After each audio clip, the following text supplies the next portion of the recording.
And so today for Autism Awareness and Acceptance Week, I'm talking to Tim Chan, who is a Bachelor of Arts student at ACU and an autism advocate. So thank you so much, Tim, for joining us today.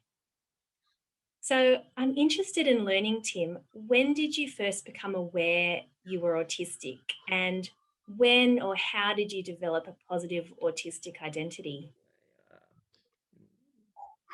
I was diagnosed with autistic disorder at age 3, with no speech and severe developmental delays in all areas.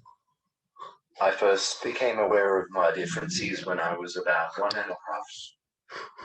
People's sounds did not mean anything, but I could see that these sounds are about whether I should do or respond. I didn't understand the term autistic until I was about 5 to 6 when I first began to have language comprehension. It was very hard for me to come to terms with my significant challenges and difficulties with navigating the world. My world from earliest memories was laced with confusion, discomfort, and deep anxiety from a bewildering array of information from social and other experiences. These disparate elements impinging on me were also impacted by my lack of filters as well as hypersensitivities. Lights were too bright and hurt my eyes. Noises were too loud and discordant and hurt my ears. Touch was too intense and painful, and smell and taste, even pleasant ones, were too strong for my liking.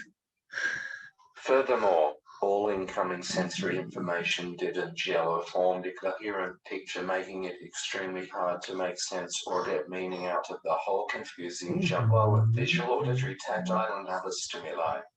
It didn't help that I had little understanding of how my body worked and wasn't able to work out the steps needed for actions. As I couldn't do things, I tried to ignore and block out demands on me.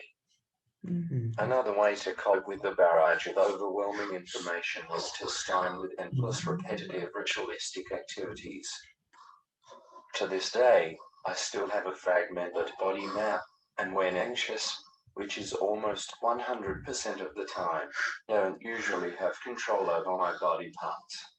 The intensity of these experiences also came from the frustration of not being able to communicate my distress. I didn't have an understanding of how language was used before the age of 3.5. I am a visual thinker, and the sounds people that make were just background noises without meaning. It took hundreds of repetitive drills at the age of 4 before it dawned on me that the sounds my teachers made stood for the objects they held out. And it took another 3 years, with a different approach, around 7, before I finally comprehend the meaning associated with words through translating the words into images and images into words for output. Thereafter, my communication skills developed rapidly with these prerequisite steps, and I was able to use language for thoughts, feelings, and experiences. Because I had enormous difficulties with movement and coordination, despite years of speech therapy and other intervention, I was unable to speak. Communication was a huge issue. However, with some methods, including text, I got by with some degree of self-expression. But the turning point came when I was 9, when I picked up partner-assisted typing or facilitated communication, which enabled me to use language via speech-generating devices to output my thinking. Family and social support networks had become my lifeline. I was lucky to be surrounded by their constant love, support, and advocacy. My distress at not being able to succeed with the program spurred mum to take a new direction in the necessary resources, opportunities, and encouragement to learn at my own pace with an individualized program dovetailed to my own cognitive style. And she worked around the clock to make available the best options for achieving the goals to navigate daily life with all my autistic challenges. I feel that in my family and support networks, love and acceptance, that I first began to acknowledge my differences and embrace a more positive identity in being autistic. Thanks so much, Tim, for sharing that journey and your experiences. So I was wanting to ask next how your transition to university has been and what's been most challenging and rewarding about that experience. I wanted to go to university to prove I have the prerequisite skills and abilities.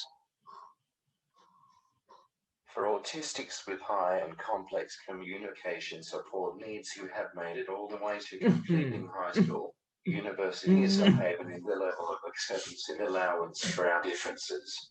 I had talked to other students on the spectrum to get an idea of expectations, course requirements, assessments, etc. What I found most challenging in transitioning is to remain optimistic on navigating the tertiary environment, including the pressure of contact hours due to sensory and processing issues, workload for assignments in taking into account the extra time involved with processing issues and high support needs in finding the right support workers. My first port of call at the university was the disability officer, who was really helpful in a range of things with suggestions on how to tackle a week, the environment, and helped drew up an education inclusion plan. She also arranged initial meetings with the academic staff of the unit cited, so I met with my lecturers and tutors before attendance for them to get to know me and my support needs, and for me to be familiar with them as well. Very important for those with complex communication needs to familiarize ourselves with lecture theatres, tutorial rooms, computer labs, quiet or chill out spaces beforehand, so we don't panic on the big day or when something unexpected happens. What was most rewarding for me was being able to become part of the class and to talk to lecturers, tutors and other students and be accepted just like any other student. Yeah, absolutely. It sounds like you were really proactive in seeking out university as well and preparing for it. And what do you wish universities or lecturers specifically understood about autism? I think that students with high support needs are the minority, so not many staff or students understand us. From my perspective as an autistic non-speaker with challenges including hypersensitivities across all modalities, sensory and processing issues, movement and coordination difficulties, high anxiety, I find it is difficult for me to follow information from multiple sources. That is, if the lecturer or tutor is speaking with PowerPoint slides, or a student is asking or answering a question, some of this information would drop out from one or more sources. Tracking the input from one speaker to another is also difficult for the same reason as a visual thinker. In order to get meaning from language, I have to visualize things that language refers to. Conflicting information from the same source is hard to process, because I need to switch from one framework of reference to another. For example, in a politics unit on terrorism, the concept "one man's terrorist is another man's freedom fighter" has to be translated to a visual representation, which proved to be extremely hard.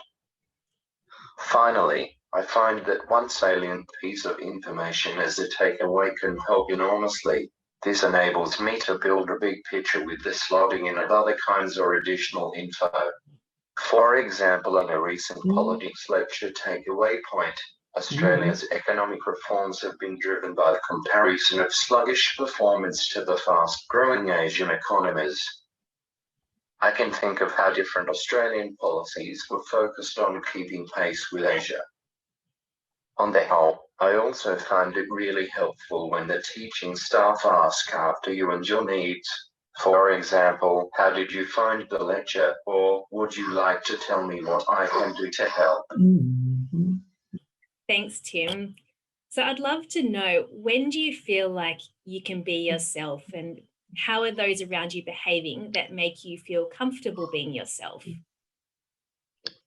I am extremely challenged with social responding. It is hard for me to be socially engaged with people, especially those I am not familiar with. I am most comfortable with my family, my support workers and close family friends.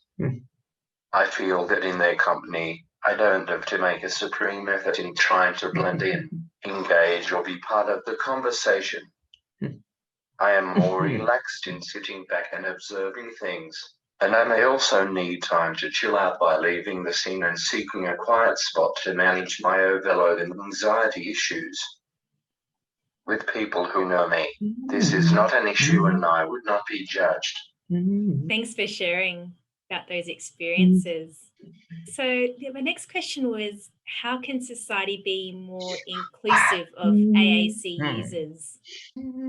I think society as a whole should understand we are still part of the human spectrum and have our place in the scheme of things.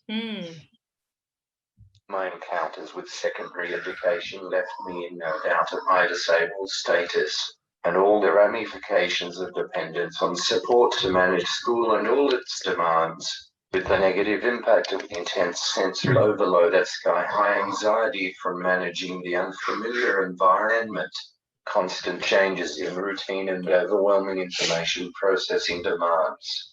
Negative responses such as denigrating remarks from people who only saw our autistic behavior and lack of communicative confidence have a huge impact with shame and self-judgment. This stigmatization is usually accompanied by negative self-appraisal or self-stigmatization. Non-speakers with obvious autistic behavior usually feel frustrated at being unable to communicate easily, and with speech as the gold standard of communication, methods such as facilitated communication or rapid prompting method are not well understood or accepted.